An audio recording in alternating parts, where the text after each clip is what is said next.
In our last episode, we talked a lot about the forward head posture, or what's contemporary name for it is tech neck. And we'd like to continue that conversation a little bit because it's something that needs to be really driven deeply into the thinking of our culture today, because it's at an epidemic level now. It's a pandemic. Right. And we want to talk a little bit about its causation and what you can do about it, because there are a lot of things that you can do on your own to fix this. And of course, as chiropractors, we can do a whole lot to help you achieve this goal much faster and much more completely. But Dr. Goldberg, let's go back and talk about your history with this condition. Absolutely. So, being a millennial coming out of school, this is something that I've just seen from day one in chiropractic care. It's just been very obvious that this is one of the biggest issues that we see with people's spines and with their health. And when you read the current medical literature, so not even chiropractic literature, but reading neurospinal journals, neurosurgery journals, we find that, or I should say they find that the change in forward head posture, or the slope of the head in comparison with the rest of the spine, has a huge effect on overall spinal health, not just in the cervical and thoracic spine, but even the lumbar spine. So as chiropractors, this is something, especially as corrective care chiropractors, this is something that we focus on a daily basis. Something that I really put a huge emphasis on in my practice. It is corrected with not just adjustments, but also a combination of exercises and stretches, activation procedures, but also in some cases even using things like traction. The issue, just to review real quickly that what's going on, is that normally when you're standing and you look at yourself from the side, your ears should line up right over the front of your shoulders, your hips, your knee, and your ankle. But most people these days are walking around with some degree of forward head posture. Many people sometimes are even seeing 2 inches of forward head posture, where their head is all the way forward like this, and you're holding essentially a 10-pound ball up here, the weight of a bowling ball. Dr. Groover's got one right here. 10 to 12 pounds on this head, on this tiny little atlas bone that weighs about 7 ounces. And this is about the scale model in terms of proportion, okay? It sits like this. And when that head comes forward, it creates a lot of shear forces off the front of the spine, but also then you add in an upper cervical misalignment, and now we're dealing with side-to-side leveraging of the head and neck, which then causes a detrimental effect throughout the entire spine. Yeah, and my history with this goes way back. Back in the 80s, I was a yoga therapist and a yoga teacher, taught classes and worked individually with patients, well, clients at that time. And just, it seemed like everyone who came through the doors had it. And I gave a presentation back then to the Mid-Atlantic Yoga Teachers Association to make the yoga teachers aware of this. And I had a way of assessing it and treating it at the time. And body awareness has a huge impact on this as well. I mean, a lot of people don't know they have it. They don't even know they're doing it. And so you need some type of feedback. So, when we meet with patients, we both make them aware. We do the assessment and show them what needs to be done to correct this. So there are at-home corrective care things that you can do on your own, right? And can you talk a little bit about your YouTubes that you did on the subject?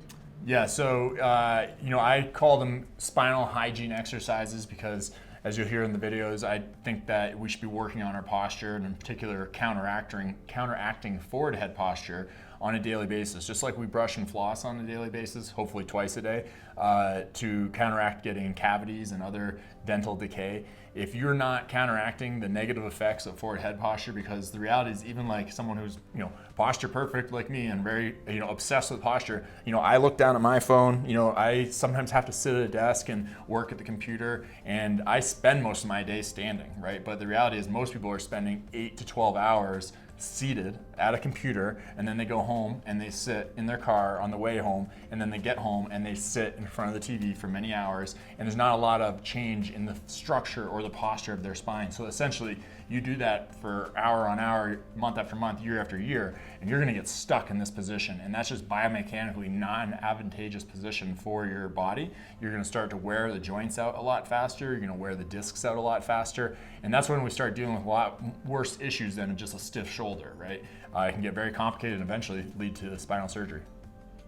It's the most destabilizing thing that I've found for the spine. So with the corrective care that we do as chiropractors, you know, as a patient, what you could do could really make our work much easier, much quicker, and much more permanent, and a lot less costly to you.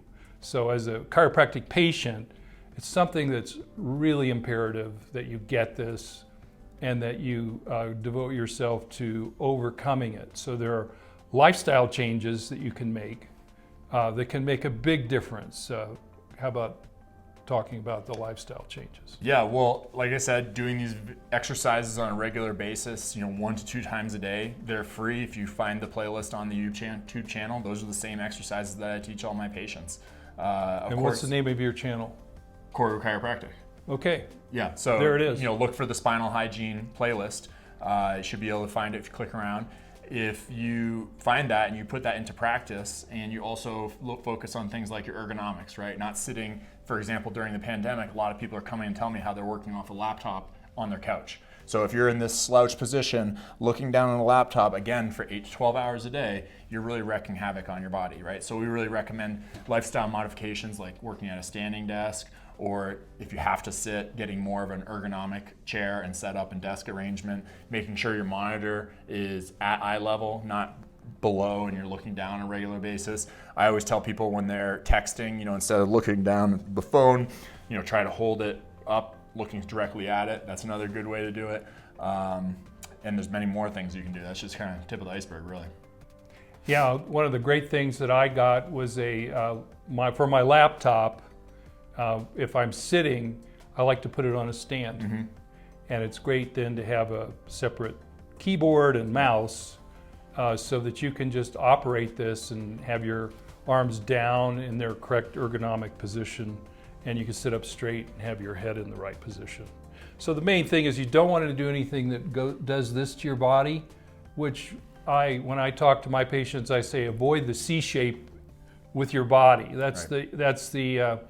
That's surrendering to gravity, and the gravitational forces will wreck you over time if you allow them to. Most people are not strengthening their neck muscles, they're not strengthening their spine, they're not strengthening their core. That's what the spinal exercise, their spinal hygiene exercises focus on. Again, you can get them for free, but when I'm working with people in my practice, we're doing some one-on-one training as well, and for some people, we even do an additional program where we're not just doing the chiropractic care and having them watch the videos and, as I call it, doing their homework. We're actually doing one-on-one training where I'm really focused on making sure they're getting the proper engagement, they're getting the proper activation of these muscles, and also working on loosening up certain muscles so that they get the most out of the chiropractic care.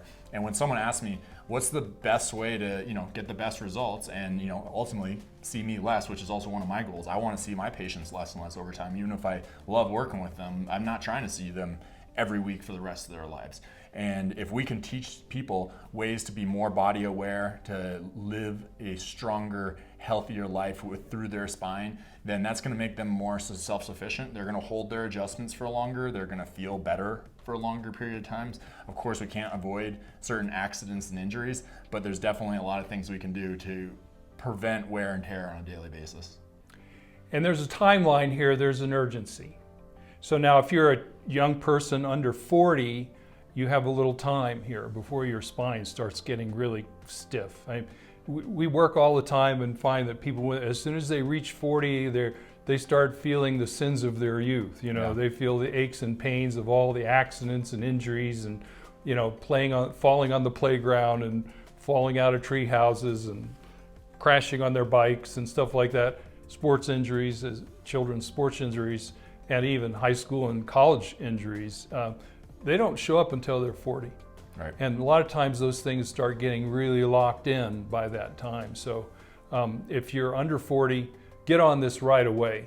Just wake up and do it, okay?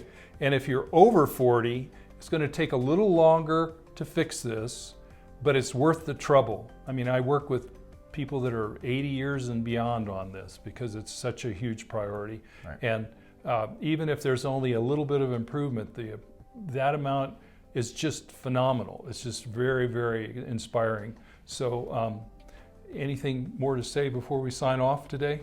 I think we covered that pretty broadly. And if you have any more questions, drop a comment below. Make sure you also like and subscribe this video, or I should say like the video, subscribe to the channel so you can follow the Big Idea series and all the other videos that I put out, including updating the spinal hygiene exercises so that you can stay in tune and in shape even if you're far away and not around us here in Colorado.